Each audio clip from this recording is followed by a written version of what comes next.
This is 5 on your side at 10. Focused on you. New reaction tonight to a St. Louis alderman's viral confrontation. 5 on your side speaks with the family of the woman he said tried to carjack him last week. Thanks for joining us. I'm Ryan Henson. Brent Solomon has the night off. New developments in the controversial case that involves St. Louis Alderman Brandon Bosley. He claims he was interrogated for hours by police yesterday. New tonight, Robert Townsend sits down with the mother of the woman at the center of this case. I'm very concerned about this. An emotional Beatrice Robinson has many questions as after police arrested her daughter, 40-year-old Bianca Robinson, last Thursday. And prosecutors charged Robinson with attempted robbery and armed criminal action. He done hit your old dumb. What's up? The charges came down after a fired-up St. Louis Alderman Brandon Bosley posted this expletive-laced video on Facebook and claimed Bianca Robinson threatened him and tried to steal his car. Why you try to run up on me like you had a gun on you and try to rob me for my car? It allegedly happened right outside Robinson's loved one's home in North St. Louis. I don't believe she would do that. I mean, that don't sound like my daughter. You know, she got mental problems, but I wouldn't think she'd have done that. Do you think he overreacted? I think so. But during an interview with 5 on Your Side last week, the 35-year-old alderman insisted it did happen. Bosley claimed he pulled out his gun because he feared for his life. Police say they recovered a knife from Robinson. I had an armed criminal in my face trying to take my life. But you still trying to rob people, don't do it. During a Friday morning phone call, Bosley told 5 on Your Side Thursday night 2 police officers questioned him about his claims. Bosley said, quote, "I'm not convinced that all the evidence was collected properly." He added, quote, "Maybe I took a left when I said I took a right. And then, my bad," Bosley said after leaving the police station. The alderman went on with, quote, "Expletive happens. I forget. I expletive up like everybody else." This afternoon, I reached out to Alderman Bosley to see if he wanted to do another sit-down interview, but I never heard back. Meantime, Bianca Robinson's mother keeps praying for her daughter. Just want the truth to come out. I hope it turned out my baby be okay. Now, about 30 minutes ago, I spoke with Bianca Robinson on the telephone. She told me she is now out of jail and glad to be back home with her family. Of course, 5 on Your Side will keep an eye on this case as it progresses. Ryan? Good work, Robert. Now to breaking news overnight. Barbara Walters, the trailblazing television news broadcaster and longtime ABC News anchor, has passed away. She joined ABC News in 1976, becoming the first female anchor on an evening news program. Walters later became a co-host on 2020 and launched The View in 1997. She previously was a writer for NBC's Today Show in 1961. Barbara Walters was 93 years old. New tonight, a judge has issued a temporary restraining order against the Safety Act. The St. Clair County State's attorney and sheriff filed the motion after a Kankakee County judge ruled parts of the law were unconstitutional. This means the Safety Act will not take effect on January 1st in the 64 counties that challenged the law. A hearing on the preliminary injunction will take place on January 9th. Tonight, Missouri Highway Patrol investigating a deadly crash near Mid-Rivers Mall in St. Peters. It happened about 5:30 this evening on eastbound I-70 between Mid-Rivers Mall Drive and Highway 370. Police not saying what started the accident at this time. Now we're going to take a live look right here at the picturesque Gateway Arch in downtown St. Louis. The rain is cleared out of the bi-state tonight, just in time for your New Year's celebration. Meteorologist Jim Castillo here now with your Weather First forecast. Yeah, you know, there's a little bit of fog out there, so that's that. You know, we've had the wet ground, some showers and thunder showers overnight last night. And so with the wet ground, and maybe if we clear up enough, it'll become a little bit more widespread. But Ryan's right. You know, the Doppler weather radar here is showing just limited spotty showers, mainly in the Illinois counties, and those have really dried up. And here's that current visibility. It is less than 10 miles now around the metro and a large part of the Illinois side there, 4 miles in Flora and 6 miles in Washington, Missouri. And for really the last 24 hours here, we've had some nice rain totals, and we need these. About an inch in Festus, Park Hills, and Waterloo, Illinois, and then St. Louis right at the airport here at Lambert, 3100ths. Lake St. Louis, again, we thought places north and west wouldn't see much at all, and only about 0.03 there. So showers, they've ended, and that fog has started to form with the wet ground. It's dry for New Year's Eve. It's dry also for New Year's Day, and I'll have the numbers coming up in just a bit. Ryan. The weather warming up. Good news for us and good news for rescuers as the search continues for a man last seen Tuesday while iceberg surfing on the Missouri River. A person on shore in Washington shot this video taken of Aaron Denke earlier this week.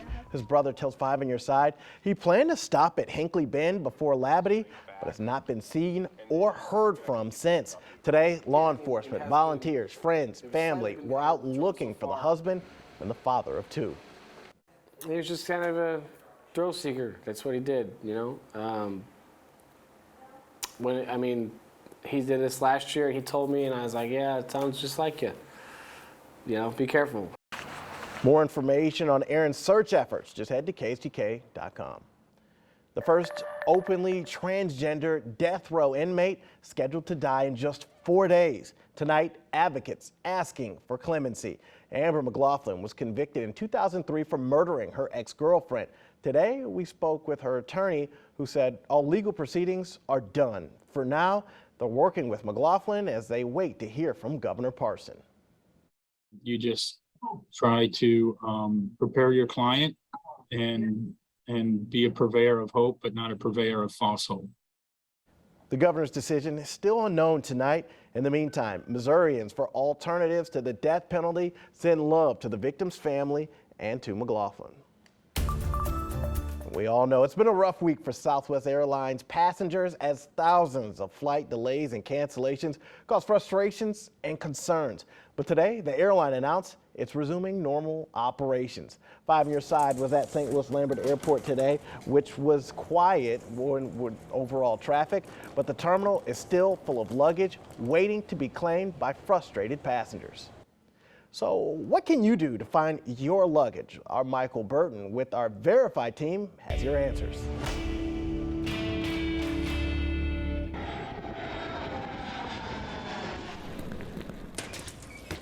Amid cancellations and long waits, a sea of unclaimed bags continues to build.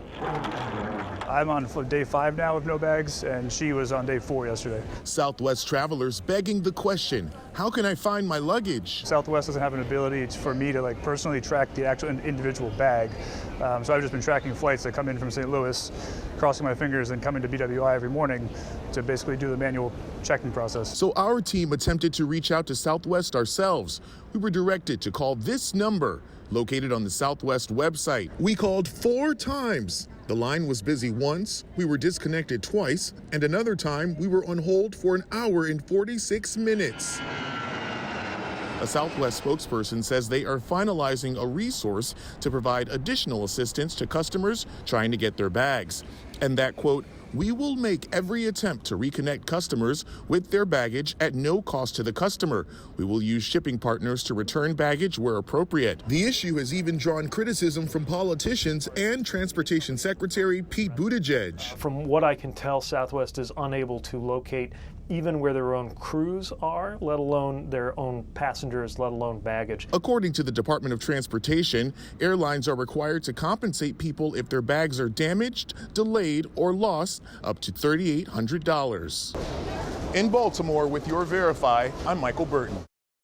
Have something you want us to verify? Send us an email to verify@kstk.com. We'll be right back. Some families are already boogieing into the new year. Earlier today, Be Together STL hosted a free family-friendly concert at the University City Children's Center. It's one of more than 50 programs developed and offered through the organization. This is a local initiative that provides families with opportunities to connect, have fun, and unplug throughout the year. Now, several local bars, restaurants, and businesses are hosting New Year's Eve celebrations. You can text NYE to 314-425-5355. We'll send you the party closest to you. Now here's the big news. What are we going to wear, Jim? What's the weather like? You know, mild. We're in the 40s for tomorrow evening, and dry, partly cloudy. Very nice. So it's kind of cold now, though. You know, we've dropped to about 37, and there's areas of fog forming, and, you know, if it clears up enough, we'll see widespread fog by morning. But last night, this is a reason why. The ground is wet, and last night even watched real quickly a flash of lightning. So we had some lightning and some downpours and even 3100s at Lambert, but some areas close to an inch of rain, much needed rain. 62 was that high temperature right after midnight last night, and 44 for the overnight low, but right now we're at 37, so that's the new overnight low temperature. All right, so right now we're at 37. There it is. We're getting chilly, and it feels like 33 with the north-northwest wind, only at about 5 miles an hour. It stays light throughout the night, so we drop into the low and mid-30s down to the south. So areas of fog and that frontal system that brought the showers and thunder showers moving on to the east. Still a lot of rain in Indiana all the way through western Ohio. And for us, our Weather First Doppler radar is showing just a few spotty showers, maybe areas of mist and definitely some fog out there. Otherwise, tomorrow, starting out cloudy, and then we start to clear up in the afternoon. So a really nice day. High temperatures right around 51. And then New Year's Eve, 46 at 9 o'clock, 45 at 10, and 45 at 11. Really nice, partly cloudy skies. And as we head into Sunday, starting out cloudy, maybe some areas of fog, and then once again, partly sunny. A warm front comes through on Sunday. It stays dry Sunday, and highs near 60. And then by Monday, we're in the 60s. Rain develops in the afternoon, showers and thunderstorms later at night. And some of those could come down with some heavy downpours, maybe a chance of some stronger storms in here. We'll have to watch it. But look at this, ½ an inch to 1.5 inches of rain throughout the area. And then the severe weather risk, Arkansas all the way down into Louisiana. That's a best chance, but we can't rule it out in our southern counties. We'll be watching this and see if it expands or moves any other way, north or south. But so tomorrow, don't worry about that. It's a dry day. Temperature is about 51. And then 60 for Sunday. Again, dry all weekend. Very nice. Happy New Year. Then 64 for Monday, 64 Tuesday. So we start out incredibly warm. That rain and thunder Monday. Tuesday we dry out. Wednesday, Thursday, Friday near normal. Upper 30s, low 40s. And then next weekend, mid to upper 40s. Not bad. Well, Jim, you're delivering great news on the second to last day of the year. And for everybody at home, that's it for us at 10.